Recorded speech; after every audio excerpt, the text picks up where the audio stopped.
Veja como começa esse evangelho de hoje. Eu quero trazer um pouco mais o aspecto da humanidade de Jesus.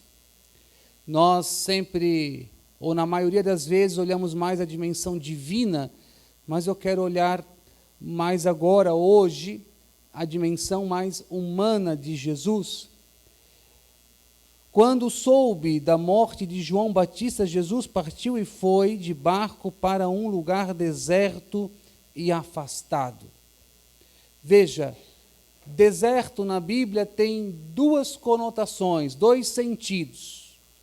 Ou é um lugar de combate, de luta contra o mal, e Jesus enfrentou o demônio no deserto. Também o deserto é um lugar favorável para o encontro com Deus. Nós todos deveríamos, pelo menos uma vez por ano, fazer um deserto, nos retirar da agitação do dia a dia que nós vivemos, esse frenesi doido que nós vivemos e que, diga-se de passagem, que nos adoece muito. De todos nós deveríamos fazer pelo menos uns 3, 4, 5 dias de recolhimento para poder fazer essa escuta profunda de Deus, de nos colocarmos nas mãos de Deus, de entrarmos numa profunda oração e deixar Deus trabalhar o nosso coração, trabalhar a nossa história. E Jesus constantemente fazia este recolhimento para entrar em profunda intimidade com o Pai. E se Jesus fazia isso, por que nós então não fizemos? Devemos fazer. Se o Filho de Deus fazia, por que nós não vamos fazer? Devemos realmente nos programar para isso, não é?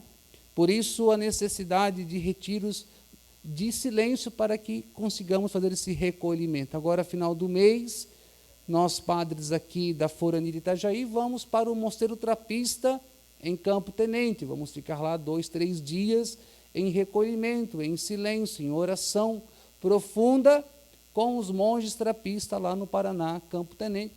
Numa reunião nossa, além do passeio que nós programamos todos os anos, nós resolvemos darmos uma pausa e irmos para um mosteiro, e é o Mosteiro Trapista, para rezarmos, para fazermos uma escuta de Deus, para ouvir o que Deus quer para nós como sacerdotes nesta forania. Então Jesus, ele se afasta da multidão, ele vai fazer este recolhimento. Mas quando as multidões souberam disso, saíram das cidades e o seguiram a pé. Pensa só.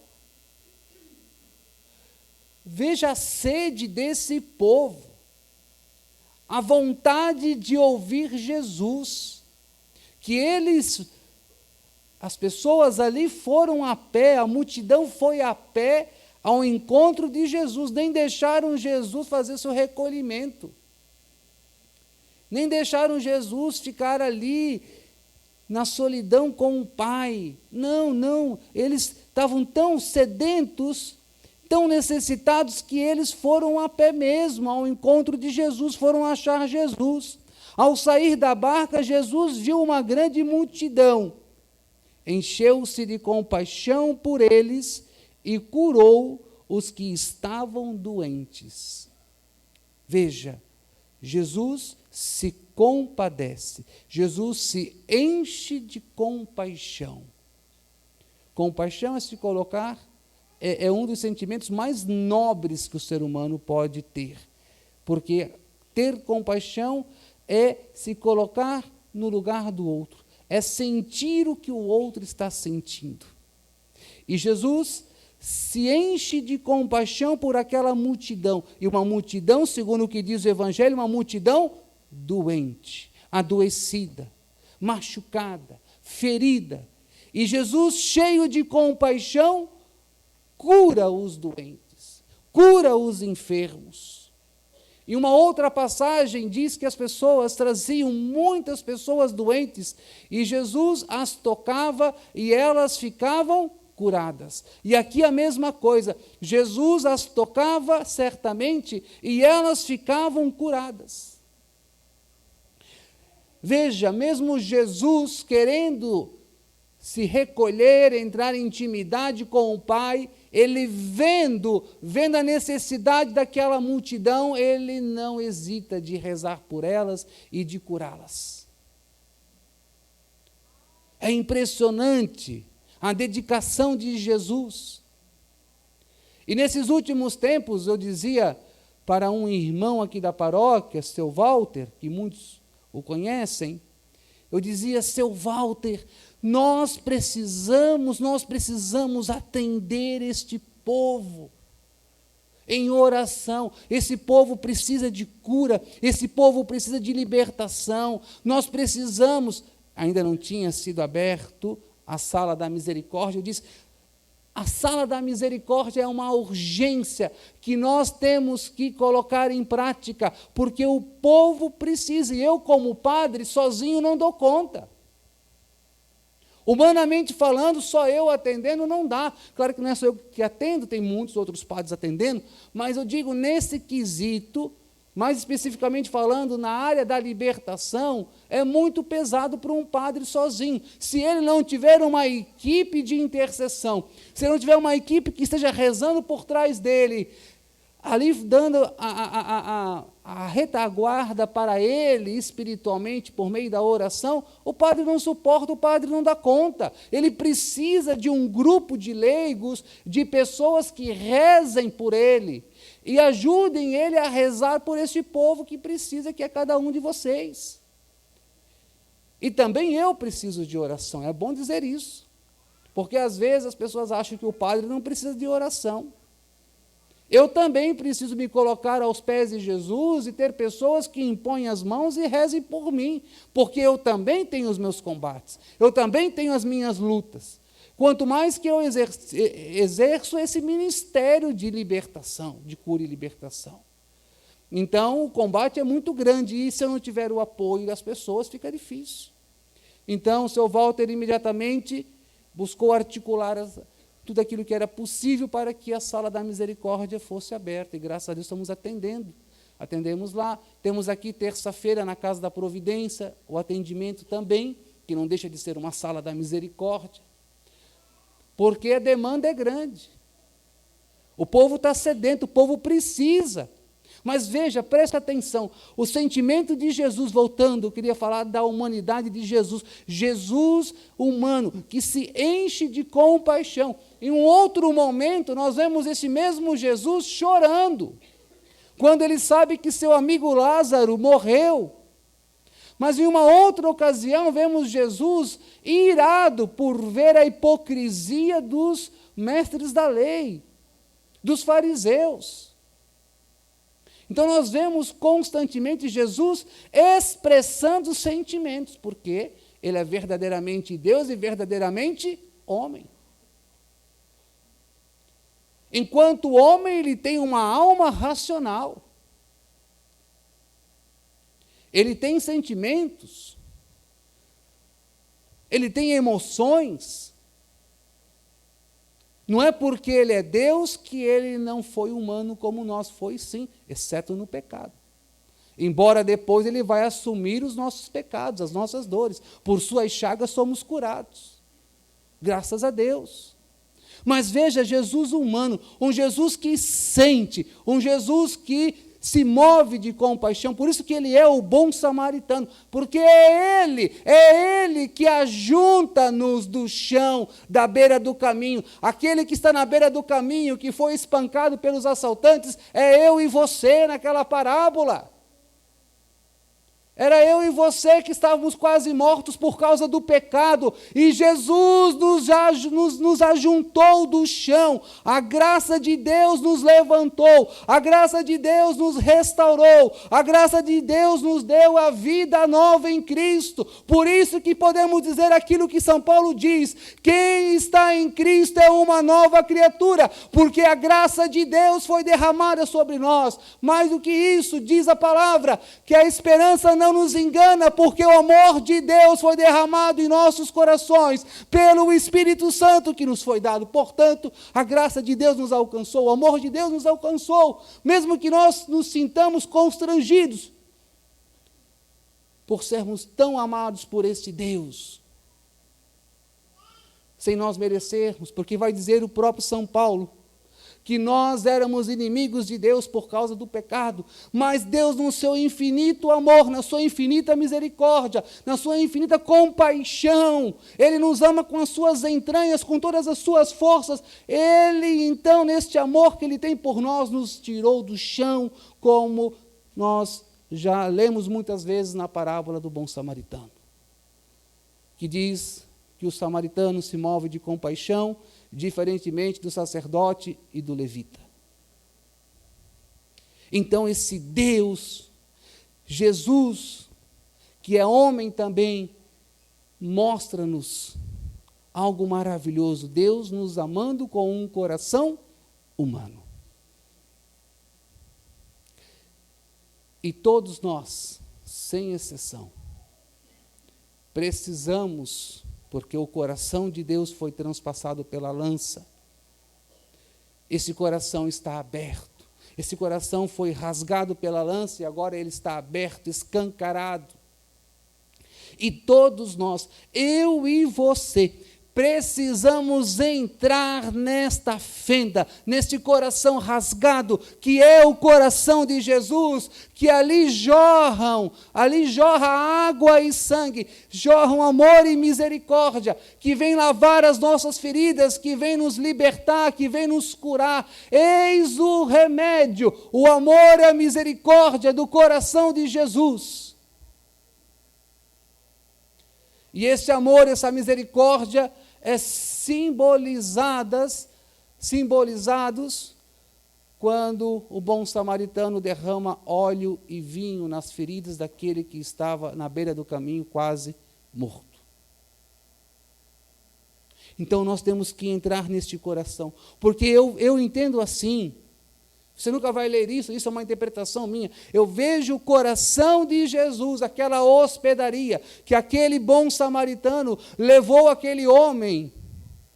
E muito mais do que uma hospedaria, o coração de Jesus é um hospital para as almas, para eu e para você.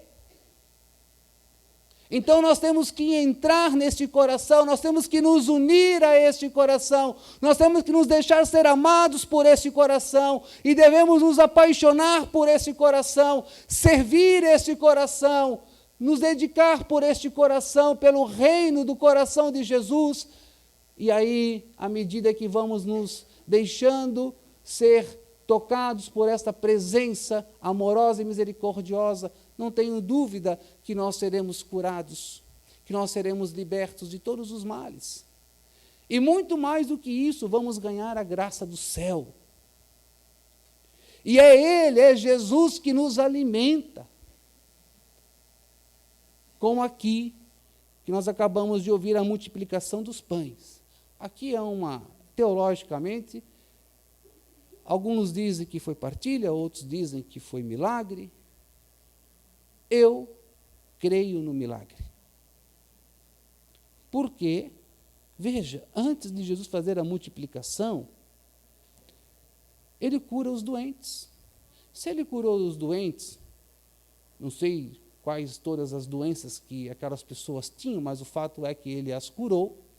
Se Ele as curou de todas aquelas enfermidades e doenças, se Ele as libertou do encardido, o que é para Ele multiplicar?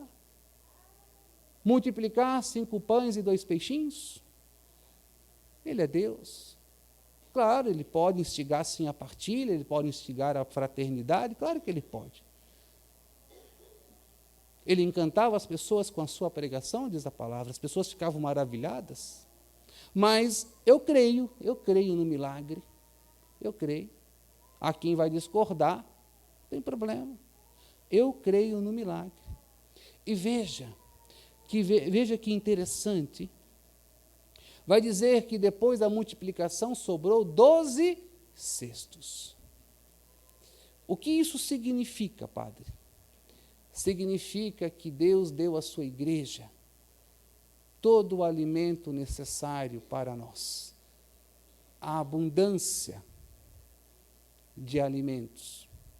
Uma abundância de alimento. que é a sua presença real e viva na palavra e na Eucaristia. Nunca vai faltar à igreja o pão da palavra e o pão da Eucaristia enquanto o Senhor, Ele estiver à frente dessa igreja. Ele sempre estará, obviamente, não é? Mas o que eu quero dizer é que um dia Ele voltará. Enquanto Ele não volta, Ele nos alimenta, nos sacia com o seu pão da palavra e com o seu pão na Eucaristia. Essa abundância, essa sobra que teve dos 12 cestos, tem esse sentido também, da abundância que a igreja recebeu de Deus para alimentar os seus filhos. A abundância da palavra, a abundância da Eucaristia. Que nós, meus irmãos e irmãs, possamos realmente buscar entrar neste coração de Jesus. E também nos alimentar da sua palavra e da sua Eucaristia. E também não podemos esquecer que temos um outro remédio, porque a Eucaristia também é remédio. Vai dizer Santo Inácio de Antioquia que a Eucaristia é antídoto e remédio contra todo o pecado. Vai dizer Santo Efrem, um santo oriental, vai dizer o seguinte: quem comunga a Eucaristia, comunga fogo e espírito. Mas a Eucaristia, ela é, sim, remédio para nós. Mas outro remédio que nós não podemos esquecer é a confissão. Já semana passada eu toquei neste ponto e eu volto a tocar de novo neste ponto. A necessidade da confissão. Eu não sei se eu contei isso aqui, mas eu vou contar. Nós estávamos fazendo um retiro, eu era seminarista, ainda nem era religioso, nem tinha professado os votos de castidade, pobreza e obediência. Mas quem pregou para nós foi uma psicóloga da Igreja Batista, uma amiga de um sacerdote que era formador, na época que eu estava no seminário, em Corupá ainda, 2009, eu estava no postulantado, e ela foi pregar. E ela, da Igreja Batista, disse algo muito importante que me marcou até hoje. Ela disse assim: queridos seminaristas, queridos sacerdotes, porque estávamos lá, naquele retiro de 3 dias, vocês sabem por que o meu consultório psicológico está cheio de pacientes? Por que tantos consultórios psicológicos estão cheios?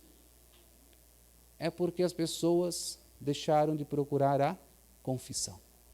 Olha que ela não é católica. No mundo protestante evangélico não se confessa a um sacerdote, nem ao, claro, obviamente não tem sacerdote, mas só para dizer, e muito menos se confessa a um pastor, porque eles têm a ideia de que basta se confessar diretamente a Deus. Mas veja, ela reconhece a importância, o valor da confissão, do sacramento da reconciliação. E aí eu tenho que dizer uma coisa para você, eu sinto no meu coração para dizer: cuidado com este medo que você tem de se confessar. Esse medo que lhe impede de rasgar o coração diante do sacerdote, ou aqueles pensamentos, talvez que vêm de fora, pessoas que falam, ou até mesmo que você fica ali matutando, aqueles pensamentos: mas para que eu vou me confessar para um homem como eu, que é pecador? E eu digo: sim, eu sou homem, sim, sou pecador, mas quando eu estendo as minhas mãos, quem lhe absolve os pecados não sou eu, é Jesus Cristo. É Ele que lhe dá o perdão.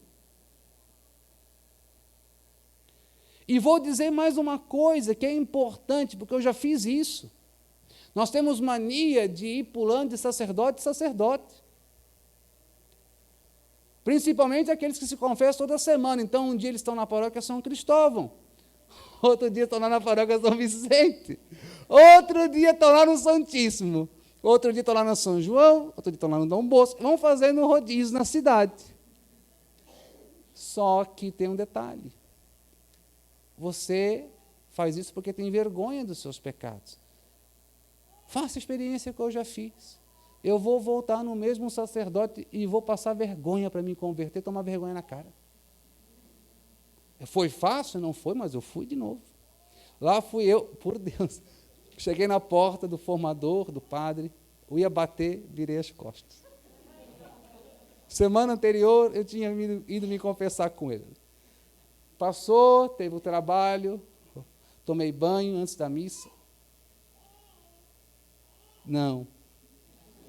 Passou um dia, mas eu tenho que ir lá. Vinha na minha mente, no meu coração, eu tenho que ir lá. Eu tenho que me envergonhar da minha lama, do meu pecado. E eu fui, bati.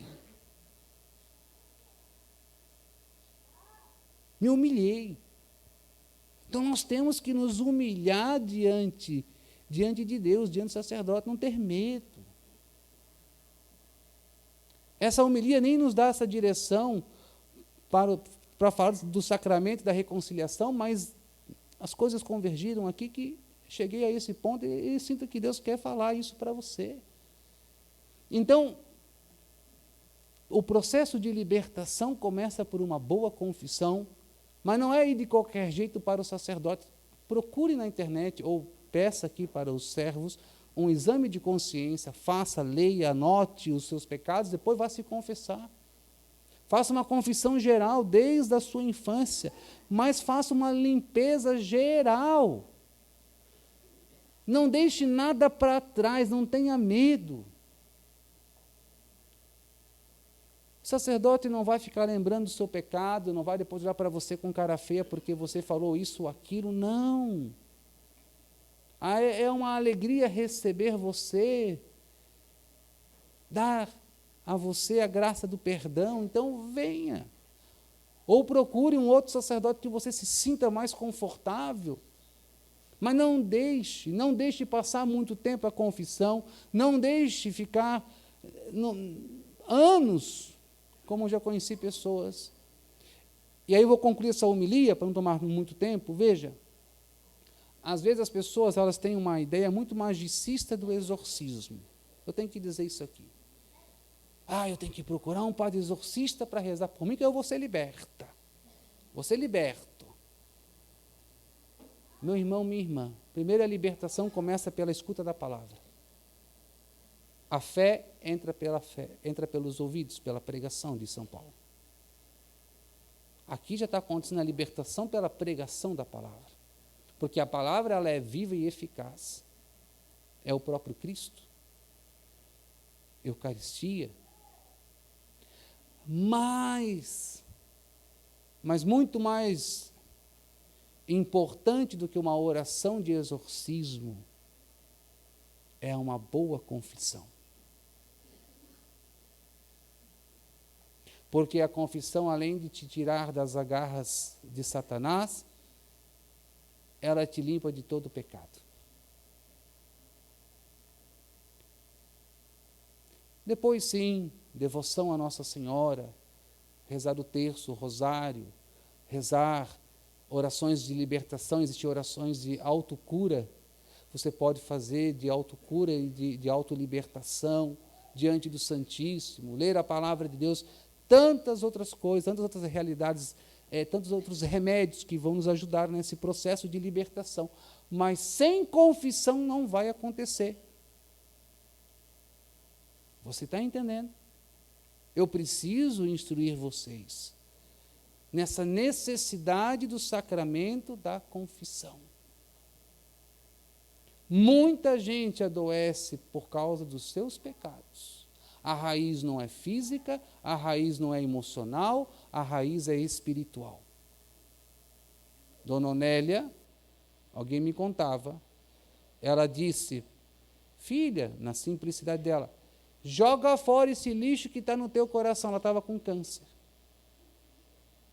Claro, a mágoa, o ressentimento, e não sei o que mais, não sei o que mais.